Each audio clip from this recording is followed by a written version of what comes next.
habilitar. Bueno, y vale para de la Rúa Cabana. ¿Por qué? Porque como la deuda es incompatible con el desarrollo argentino, vos te empeñás en pagarla y terminás en la bancarrota y no podés pagar la deuda.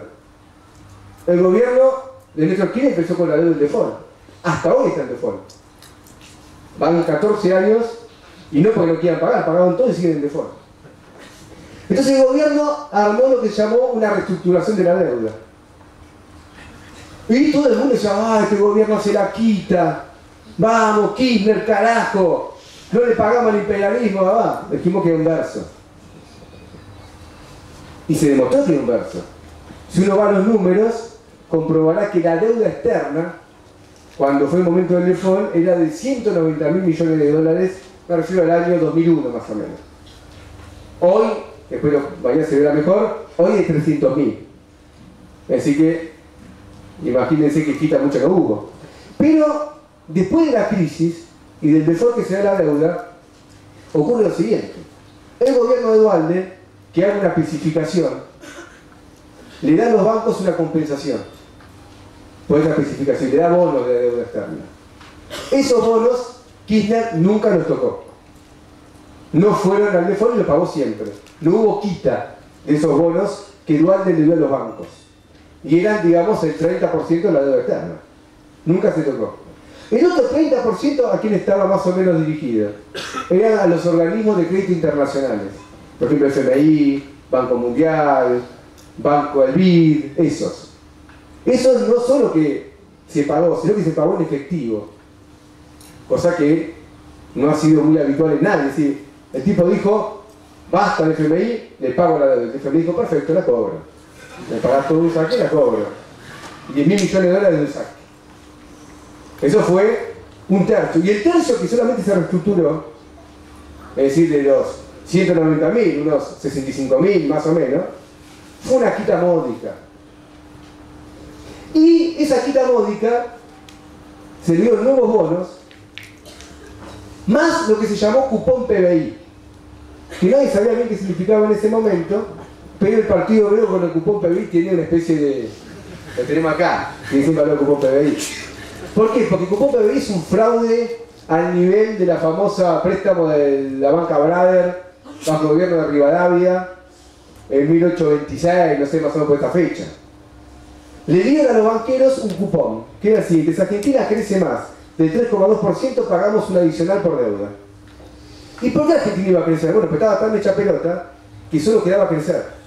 Había un nuevo ciclo mundial de crecimiento y Argentina creció. Y ese cupón de PBI podía pagar en todo su desarrollo unos 25.000, 28.000 millones de dólares. La parte equiparable a la quita. Es decir, por eso se compensó la quita. Y aparte, esa reestructuración los banqueros la aceptaron de buena gana. ¿Por qué? Porque los banqueros habían comprado los bonos. Se los encajaron en buena medida a ahorristas particulares. Y esos ahorristas particulares fueron los que se llevaron el default. Los famosos jubilados italianos que siempre se habló. Y otros después le compraron a los italianos esto, los jubilados, aquí un precio de regalo. Yo compraba un bono que valía 10 a 1 y con la quita cobraba 4. Pero yo perdido gané. No, los especuladores ganaban porque habían comprado a 1. Por lo tanto, es un gran negocio para los especuladores. Lo que se presentó como una quita, un enfrentamiento al imperialismo por el tema de la deuda, en realidad fue lo contrario. Fue un negociado para los banqueros y la posibilidad del gobierno de reestructurar la deuda para pagarla. Y Cristina, la otra vez lo dijo, con acto de sinceridad, dijo, ¿por qué me dicen que yo quiero joder si soy una pagadora serial de deuda externa? Y dijo, pagué 176.000. Eso lo dijo hace unos meses atrás, y ahora debe estar cerca de los, pasó ya seguramente los 180.000. Pero bueno, pagó 180.000, debíamos 190.000 y ahora debemos 300.000. Es decir que el gobierno no rompió la relación con el capital financiero y, respondiendo a la pregunta hecha por el Partido Obrero a Kirchner en el 2003, no quiso reestructurar a la burguesía nacional, afectando al imperialismo, sino a los trabajadores. ¿Se entiende? Esto es muy importante. Segundo, la devaluación que se hizo generó un gran negociado. Primero para los exportadores, cuando se pasaba del 1 a 1 al 4 a 1. ¿Por qué? Porque si yo exportaba digamos, redondo, exportaba 1.000 millones de dólares, bueno, a uno, ¿cuánto es 1.000 millones de dólares? 1.000 millones de pesos. Si se va 4-1, 1.000 millones de dólares se convierten en 4.000 millones de pesos. Por lo tanto, los exportadores decían viva Kirchner, viva Dualde, viva carajo todo, porque quien devaluaba los beneficiaba. Una renta extraordinaria para los exportadores, los primeros beneficiados. Pero también se benefició el conjunto de la clase capitalista, no solamente los exportadores, porque mediante la devaluación se destruyó el salario, y destruyendo el salario se incrementó la tasa de explotación de toda la clase capitalista sobre los trabajadores. Entonces el kirchnerismo se basa en una reestructuración de la deuda, pero fundamentalmente se basa en aprovechar las ventajas de la devaluación para todo un ciclo de salarios bajos, que se va a extender, si se quiere, durante todo el gobierno kirchnerista, pero especialmente durante la primera parte. Porque la primera parte, hasta que luego veremos si empieza a haber una inflación mayor, los salarios serán muchísimo más bajos, medidos en dólares que a nivel internacional. Y esto permitió a la clase capitalista competir. ¿Por qué? Porque como pago salarios bajos, puedo ser una clase capitalista improductiva, puedo no tener productividad, puedo invertir en capital, pero me defiendo de la competencia internacional apelando a los bajos salarios. El costo salarial es bajo. Y por lo tanto, es una forma no solamente de hambrear al pueblo, sino también de obstaculizar el desarrollo de las fuerzas productivas.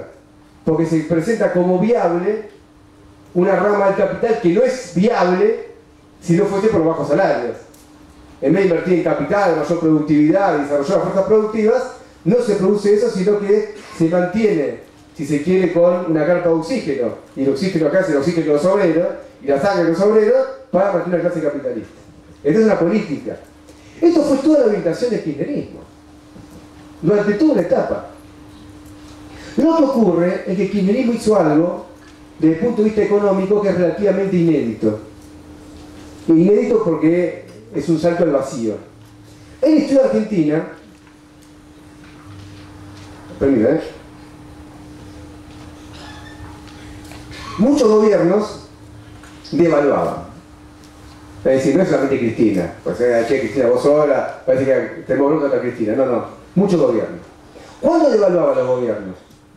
Los gobiernos solían devaluar cuando caían los precios que Argentina exportaba. Por ejemplo, Argentina exportaba soja.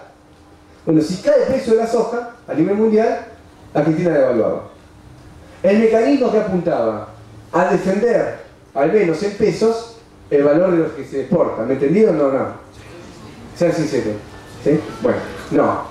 Bueno, vamos al siguiente. Yo exporto algo que vale $1.000, ¿ok? Y está a 1 el dólar. Entonces exporto $1.000, son 1.000 pesos, ¿ok? Eso sí me entendieron. Baja 500, porque cae la demanda mundial y la soja baja 500. Entonces, exportando la misma tonelada, antes me daba 1.000, ahora me dan 500. Si la moneda sigue 1 a 1, me dan 500 pesos. Entonces, ¿qué hacían los gobiernos? No, para defender a los exportadores devaluamos, los llevamos a 2. Entonces, al menos en pesos, si vale 2, 500 por 2, 1.000. Le mantenemos en pesos la rentabilidad de los capitalistas. En dólares tampoco podemos, porque no va a emitir dólares el Banco Central. Ni vudú se le ocurriría algo así. No podríamos, ¿no? Los invaden, sí que los invaden de verdad. Pero lo haría. Ahora, eso no es lo que hacen todos los gobiernos. Lo hizo Onganía, por todos los gobiernos. Es decir, devaluar cuando caen los precios internacionales. Argentina, en cambio, dualtismo, Menem, kirchnerismo, devalúa con un crecimiento de los precios internacionales. Es un cóctel explosivo que en definitiva te lleva a una inflación incontrolable. Y eso fue lo que hicieron estos. Con lo cual, los exportadores tenían el beneficio de la devaluación sumado al beneficio del crecimiento de los precios internacionales. Imagínense, ¿cómo nos hacen kirchneristas? Te vas caminando a Santa Cruz, porque ganaban como locos. Una doble combinación. Ahora, esta combinación desde el punto de vista económico es inflacionaria. Porque la devaluación te genera que aumente los precios. Todo lo que entra en dólares sube. Si una parte de algo vale $1 y el peso se devalúa, más caro en pesos. Entonces tenemos la inflación que viene por la devaluación, más la inflación que viene porque crecen los precios en todo el mundo. Entonces, Vos tenés esa política. El gobierno, ¿qué hizo frente a esto? Empezó a meter retenciones. Y las retenciones, lo que le gusta comerse los versos y tragarse sapos, aunque uno sabe que se tragan sapos porque aparte cobran buenos sobres por abajo, es decir, que nadie se traga. Al final uno se da cuenta que pocos se tragan los sapos gratis. Siempre hay algo con el sapo. Pero el gobierno empezó a meter retenciones, y las retenciones que apuntaban, bueno, primero a que salieron los todos los exportadores, porque había que pagar deuda externa. ¿Y cómo pago? Estoy de guita, le saco guita a los exportadores y pago deuda externa. Había que subsidiar a las empresas privatizadas que estaban en quiebra. Y las privatizadas, en un cuadro de inflación importante, como ya había, no se podía autorizar un tarifazo. Entonces teníamos todas las privatizadas en quiebra, no le daban aumento de tarifas, y el gobierno le compensaba el nuevo aumento de tarifas con subsidios. Esos subsidios hoy llegan, hoy no digo, de años, a 140.000 millones de pesos, es un fangote de guita. El subsidio es una locura, desde el punto de vista económico, porque ustedes se dan cuenta que independiza el beneficio del servicio. Siempre se me ha dicho, por ejemplo, yo cuento una anécdota porque conozco esa. Los compañeros de la 60 dicen, ya te he podido decirla, que la patronal de la 60 no quiere mover los colectivos porque gana más guita por el subsidio que por mover. Es decir, yo pierdo plata si se mueve el colectivo, pago el chofer, gasto goma, combustible y toda la historieta. Que está ahí roto, el subsidio lo embolsa igual. Se independiza el servicio del beneficio. El beneficio viene del subsidio del Estado. Una irracionalidad económica. ¿Cuál es la conclusión? No hay ninguna inversión, hace frío, no hay gas, hace calor, no hay luz, los trenes chocan. Una crisis estructural de Argentina. Esto es lo que ocurrió, pero había que subsidiar, se hace capitalista. ¿Dónde salían los recursos? Metemos retenciones. Y las retenciones llevaron a la crisis del año 2008 con el campo. Frente a esta crisis es importante por lo siguiente. Fue un punto nodal en la lucha de esta década. Primero porque el gobierno la quiso presentar como vamos contra la oligarquía. Ahí cantaban Che Gorila, vas a pagar, la oligarquía del gobierno popular, Moreno entraba haciéndose el malo, una cosa épica. Y el campo dijo, me sublevo, no admito más aumento de regalías, ¿cómo se llama? Retenciones. Dice, bueno, ganan mucho. Sí, ganamos mucho, pero el Estado está para defender a los capitalistas.